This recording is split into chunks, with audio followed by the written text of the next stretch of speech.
Hello guys, and welcome to episode 6 of my Total War Warhammer 2 playthrough, playing as the Dreadfleet on very hard difficulty.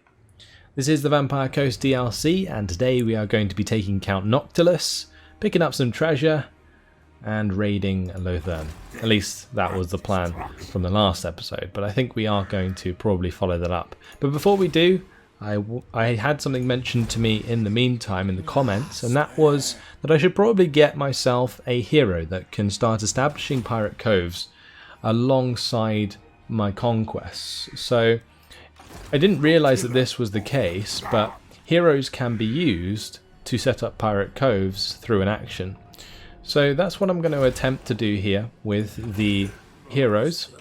And I do need to recruit one in order to do so, since I want to keep my current hero, Rich Wake, in our army.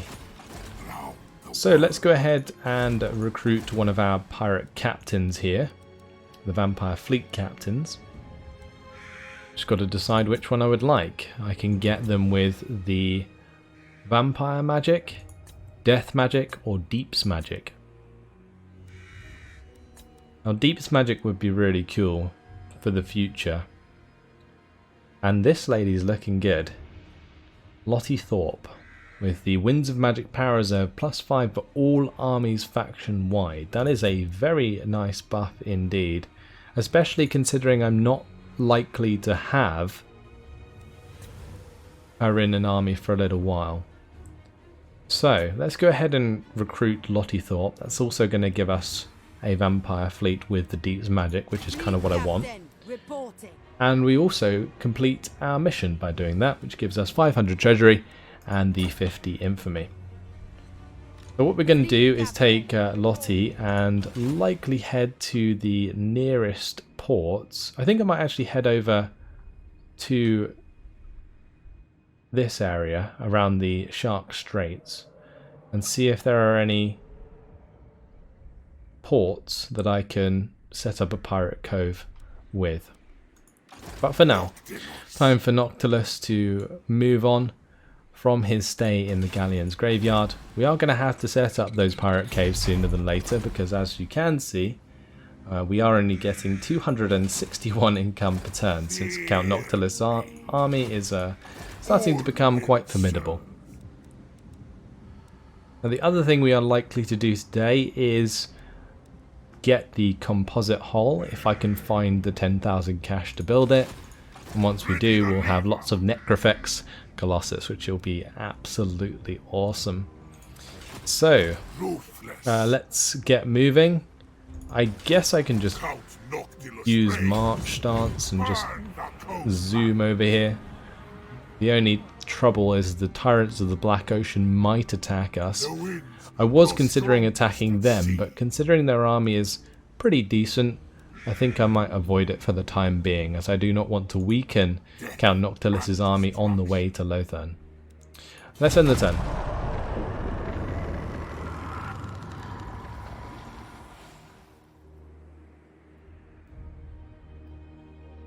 I'm hoping we'll have some really nice battles with the elves today. Although most likely it will be killing garrison forces to begin with. The Tyrants of the Black Ocean are going to be moving away from us, which is good. That means I'm free to go and pick up this treasure. Abandoned ship. A loaded shipwreck starts to sink as your heavy-booted crew fail to take care while offloading the salvage. There is only time for one more load before they must abandon ship. Arms and armor or barrels of rum. I guess we'll go for barrels of rum. That's awesome. Yeah, that's perfect. That's exactly what I wanted. The wax sealed rations for the minus 10% upkeep. That can start to give us some more cash. And we get the 1,500 treasury for completing that. Also get the minus 50% casualties suffered from high seas, reef, maelstrom, and storm attrition. Nice. Let's carry on. We're going to go to this treasure. I might actually go all the way up here for this treasure, come down, and then hit Val's Anvil. I think we may as well. it's the best way for us to pick up an abundance of cash very quickly, so we shall do so. Right, we're going to send Lottie Thorpe down here, and we can also use her to search for treasure, so that is fantastic. I should think about upgrading the Horde of Booty, that's for sure, since I don't really need to upgrade any of these other buildings just yet. The only reason I'm holding back from doing that is I want to get the upgrade to the Necrofex Colossus building. We shall end the turn and carry on. And we are already quite a few turns through this campaign, but I think our infamy is pretty decent considering we only have one army currently.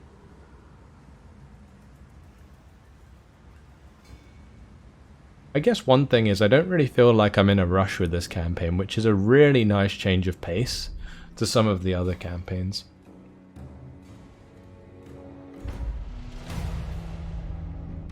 Okay, let's go ahead and pick up this treasure, see what we get from that. See location of interest. While sailing on high winds, your lookout spotted something in the waters to the stern that may have been of interest to you, but you were sailing too fast to identify what it was. Switch to default stance before returning to the location. Ah. Okay.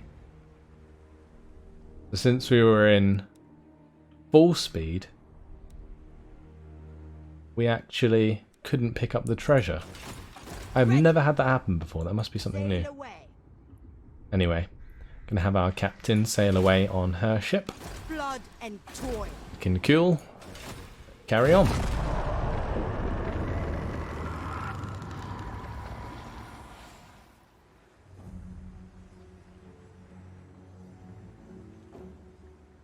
Maybe that's a mechanic that they introduced in order to prevent you from picking up too many treasures in the same turn.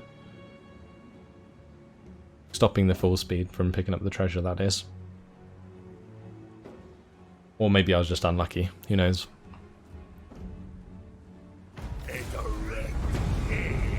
Mission issued. Be at war with the terrors of the Dark Straits. This will give us black powder, plus 50% campaign map movement range, and plus 15% missile damage for all units in all armies. Nice.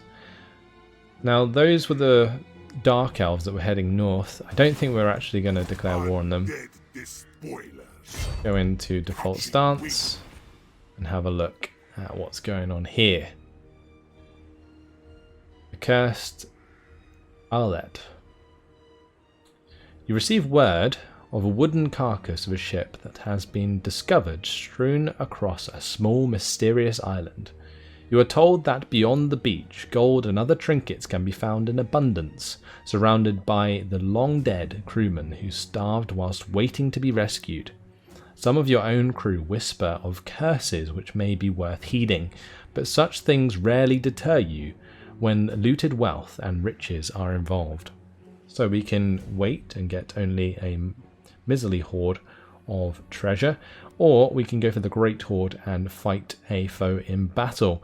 Honestly, I've never played this out, so I think what we're going to do is explore the island. And we have come up against Emily Jennings. There are some depth guard with polearms, deck cam mob with polearms, deck cam mobs, a couple of hand cannon gunnery mob, normal gunnery mob, and the mortar.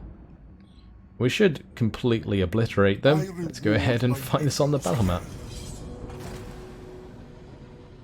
Not sure what the reward will be, but can't wait to find out. If it's like 10,000 in cash, then I am absolutely fine with that. That would be perfect, actually, because then I can start getting some more of those Necrofex Colossus that I was talking about. Colossi, I guess they would be called.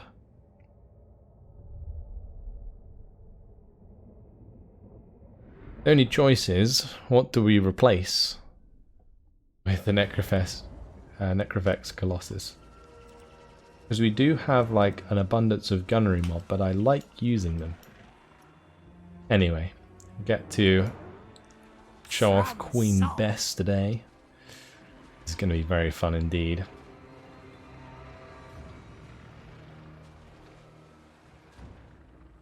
Just got to decide how I want to approach this. Do I want to set up the normal formation, or shall I just have the wall of guns go forwards? Kind of feel like the wall of guns will be fun. Just slaughter them. Saying that they have more melee infantry, so I think we'll set it up.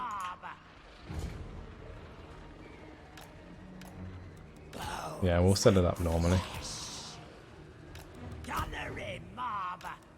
And we do have a couple new units here. We have the Rotting Prometheans. These guys are awesome. Look at them. Let's quick start deployment so we get a better look. They're just like crabs in their shells, giant crabs. They're kind of cute, really, other than scary. Queen Bess, of course, absolutely huge, especially when you compare them to the mortars. Awesome stuff. Okay, let's continue with the deployment. I do need to have my Rotting Prometheans in position. Briefly forgot what they were called. We'll have them in between on this one side.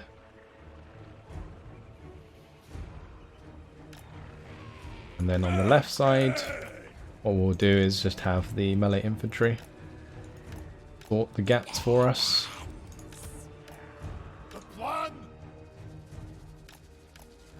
Okay, back here we're going to have good old Count Noctilus and my Gunnery Wight. I'll probably just stand in the middle here. Right, so that's our formation. Let's just make that a control group.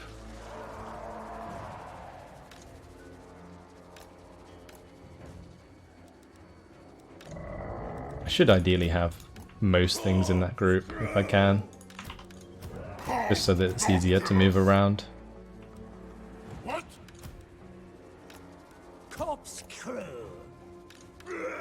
Cool. Off we go. Let's advance. Unless they're going to advance to us, which they might, because Queen Bess is an absolute boss and has a ton of range. Wow, is already firing. Where is that coming down? Oh, that did a lot of damage. Beautiful. Uses up a lot of ammunition with each shot. How accurate is it? Will it miss? Yes, it does miss.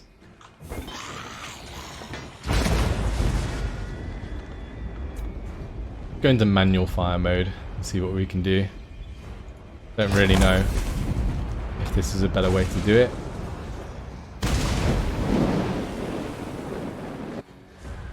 Don't think so.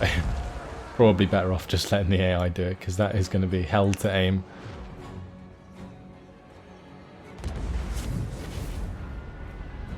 We should ideally focus the depth guard. That's what I'm feeling.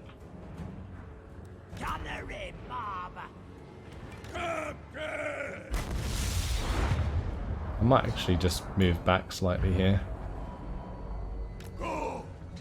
Do that.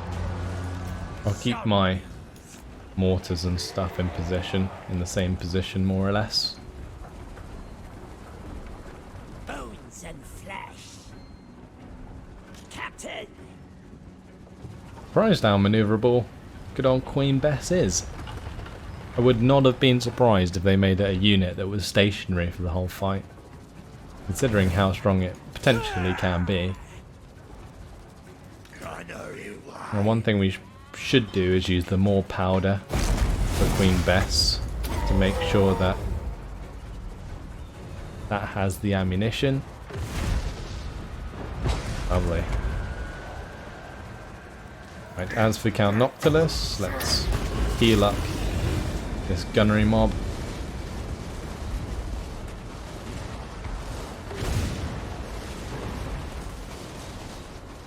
How are we doing on this side? Like we're free to fire. We need to make sure these aren't on skirmish. Brilliant. This is going well. And the depth guard, well, they're already nearly dead, which is fantastic. Not sure quite what's going to happen with these hand cannons. Guess we'll have to wait and see. What are they firing at? Did they hit my deckhand mob? Not even sure. Charge forwards with the rotting Prometheans. Start to engage them. Have the depth guard engage the zombie pirate deckhand mob on the flank as well. We obliterated their other forces. That was quite spectacular.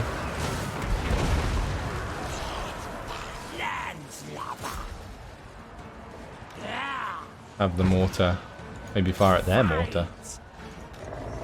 I do need to have something. Start running over there. Oh, good old Queen Bess. Brilliant. And these rotting Prometheans, let's have a look at them in battle.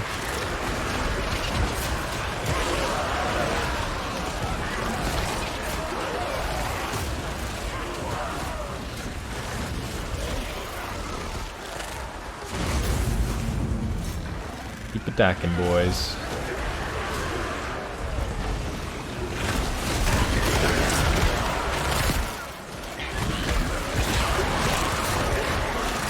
Chomping away. Can't imagine you'd get much sustenance out of biting one of these, but each to their own, I guess.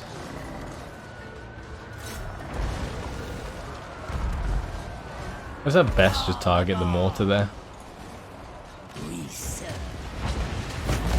And meanwhile, we shall give Queen Bess more ammunition. And, well, that looks to be more or less it anyway. Yeah, they've just crumbled. Job well done. Decisive victory. 195 losses. We played that out relatively well. I guess the great thing about Queen Bess is there is no artillery that can outrange us, so we will always be able to play defensive, which for an army that has so much firepower is fantastic.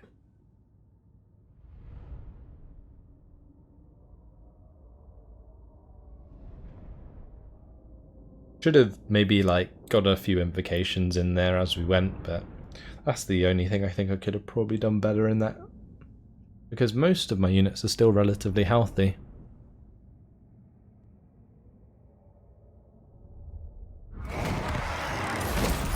Cowards, devour all. I will eschew killing for profit.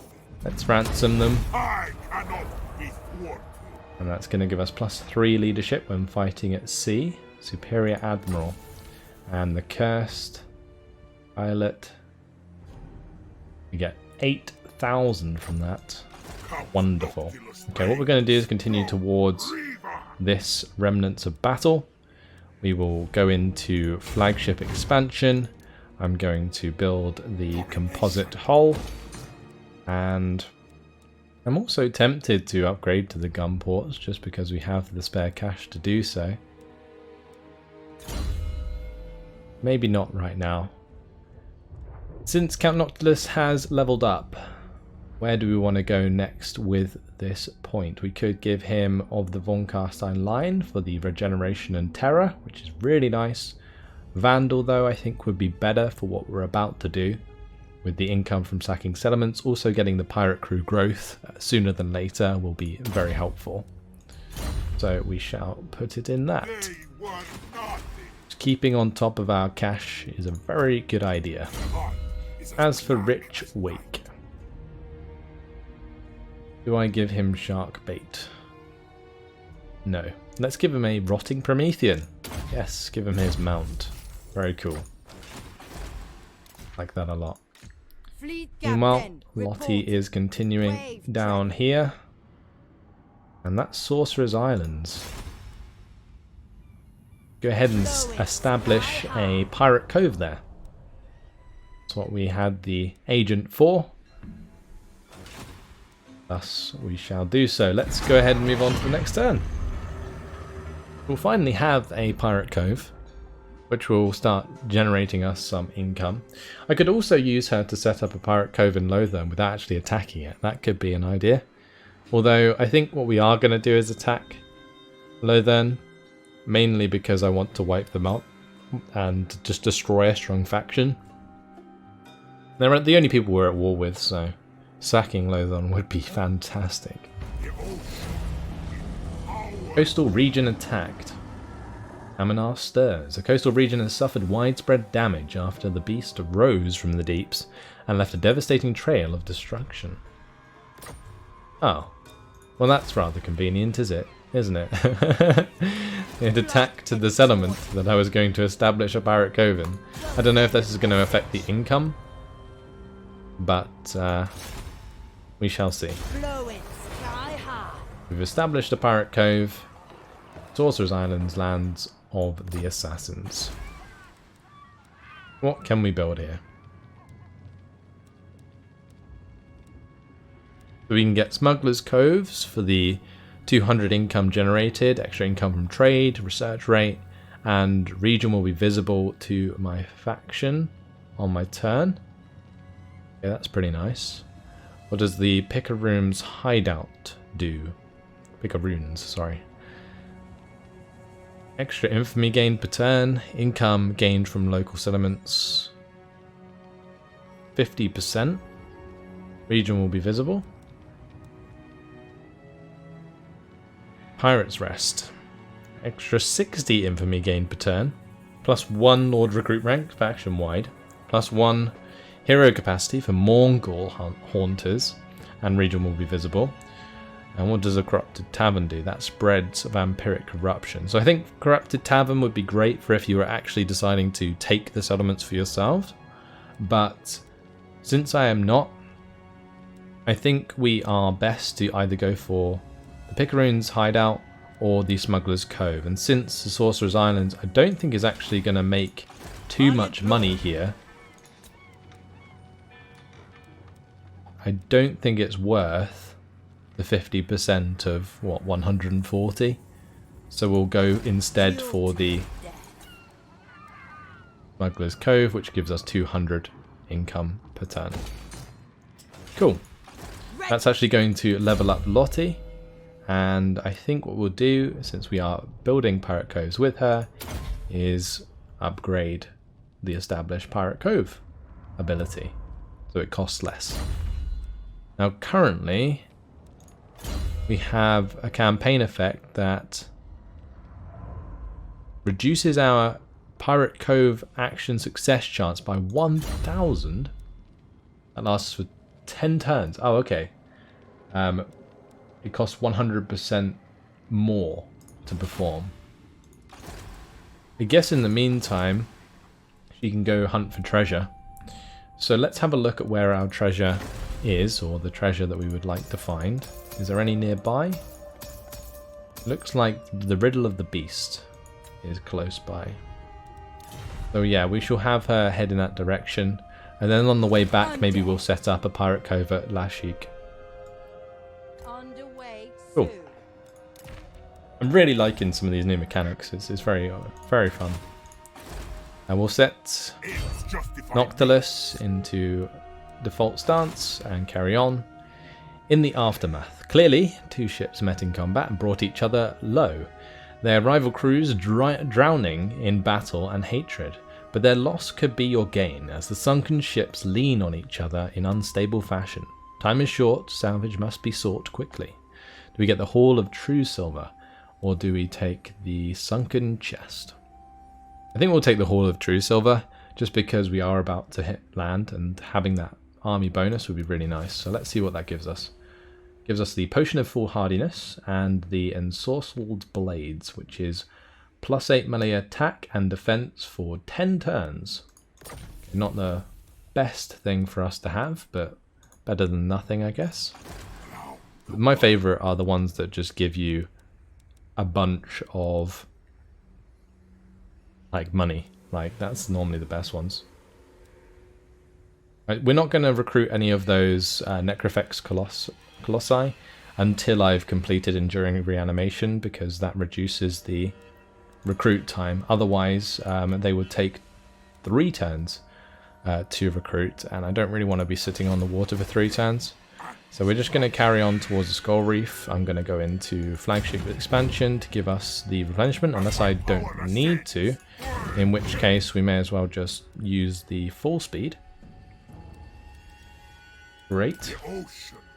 And that's everything done. We'll end the turn there.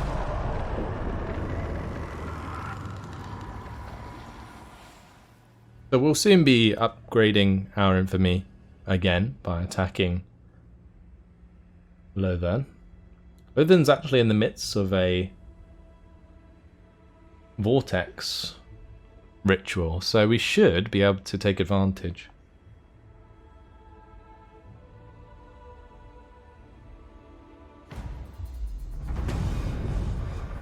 Right, let's move into default stance, pick up the Skull Reef. Hidden Pirate Cove. Pirate coves are some of the world's most elusive places, where the wealth of local sea brigands is secretly kept and fiercely defended. It seems that today may be your lucky day, as your lookout in the Crow's Nest claims to have spotted one, a small island cave next to which a black ship is moored. The ship belongs to an infamous fleet of vampire pirates, and it appears that there are zombie deckhands transferring treasure chests onto the ship right now. It's an opportunity for a big payday, but these unliving sea dogs certainly won't give up their wealth too easily. Let's go ahead and raid the cove. Now this army is a bit bigger than the last, but I still feel like we can defeat it, especially with the help of our artillery and the abundance of guns that we have.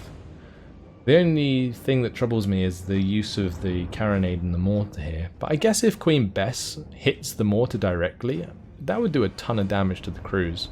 So maybe we could disable the mortars early on with Queen Bess and the carronade. Although I don't think the carronade will be as much of an issue depending on terrain. I demand utter Let's have a look. annihilation. Okay, it's the normal map. Let's go ahead and fight this on the battle map. I kind of feel like this map that we get given every time should maybe change a bit. Like you're constantly playing over the same map every time you have a battle on the water, and it seems a bit silly. Like a great battle map would be like a shallows, so like a sandbank or something like that, where the ships are moored like either side, and then like you have a battle on a sandbank basically. That'd be kind of cool.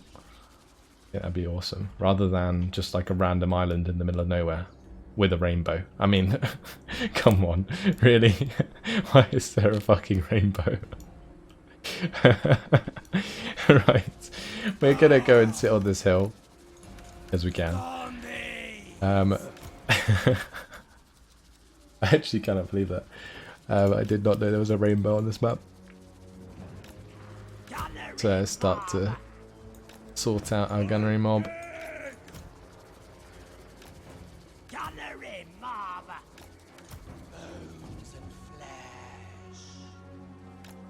Cool.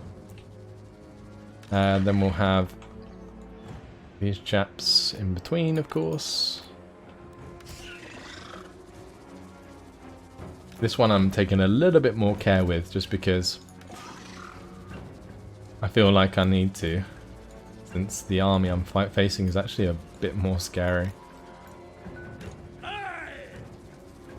We'll have the bombers, I think, with the Prometheans, because I don't think the Prometheans themselves will take too much damage from the bombs, whereas like any infantry that's attacking would. We'll have the polearms on the far flank, on the left side at least. In the mid it can just be standard units. We do have this chap on his rotting Promethean, which is cool. And I guess I'll just have Noctilus here with the Necrofex Colossus. Surely I have another unit I can use.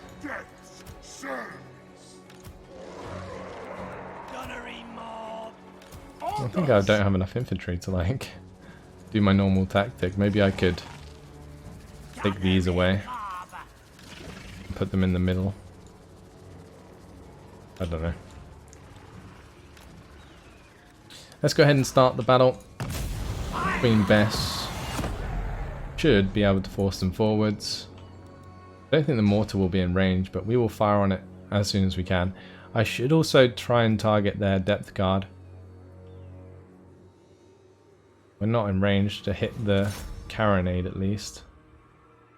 There's a long range. Let's hit the mortar. I'm a little bit concerned that the carronade might try and hit Queen Bess. Would be a good use of the carronade if it has line of sight.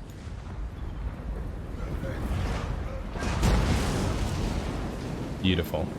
Perfect hit there. If I can rout their mortar crew, that would be fantastic. Can I like buff the mortar crew?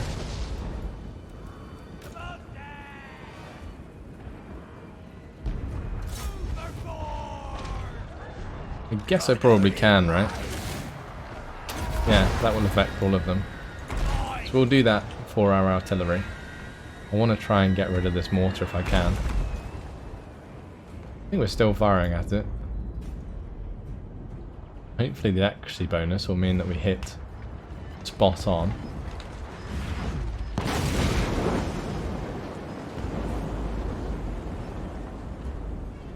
I want to wipe them out because those mortars do a lot of damage to infantry. Here we go. Oh, his depth guard getting mown down. It's beautiful. Okay. Well, there goes the mortar. Nice. Queen Bess now can attack. Let's go for these depth guard. And I think I'll get my bombers into position here. Same deal here.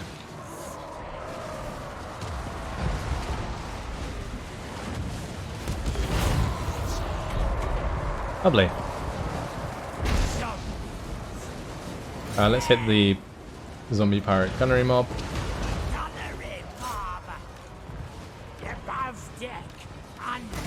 And one thing I do actually need to do is make sure that these guys are not on skirmish. So they fire away.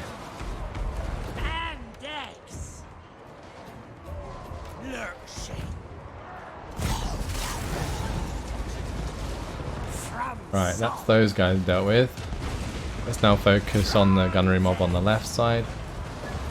And I need to make sure that I'm putting ammunition on those. As for Count Noctilus, he can put down his ability there. Where should I use the invocation? Let's do it between these two units of rotting Prometheans. That's a good idea. Might as well use the winds that we have. Good. Our bombers are doing a nice job here actually. Throwing into this infantry engagement. It is doing a lot of damage to my infantry, but I'm not too concerned. Oh, that was a nasty spell. That must have been some of the new depth magic. I haven't actually seen that yet. Can I hit the carronade, I wonder? Actually, let's keep hitting the zombie pirate gunnery mob. I think my deckhands are dead. I mean, honestly, if I can just have, like, Necrofex Colossus instead of deckhands with polearms, I may as well, right? Because they're going to win regardless.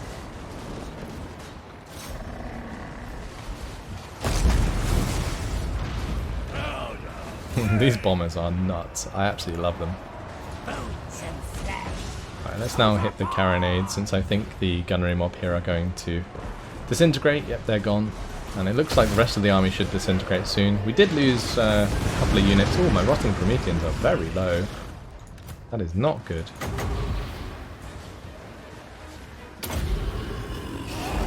Okay, looks like they just about survived. Unfortunately, I couldn't get down the new invocation. Yeah, they took a lot of damage. That must have been the depth guard with pole arms that did that for the most part. Killed the mortar early on, which was a good idea. Unfortunately, the carronade still did a lot of damage, but good old Queen Bess with the 305 kills, carrying that battle for us. Also, of course, my gunners doing work. Very nice indeed. We only lost one unit in the end, and we can replace those with Necrofex. Colossus is good.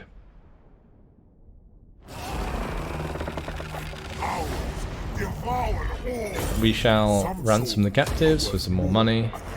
And that's given us 20,000. Wow. That is awesome. We also got infamy from winning the battle.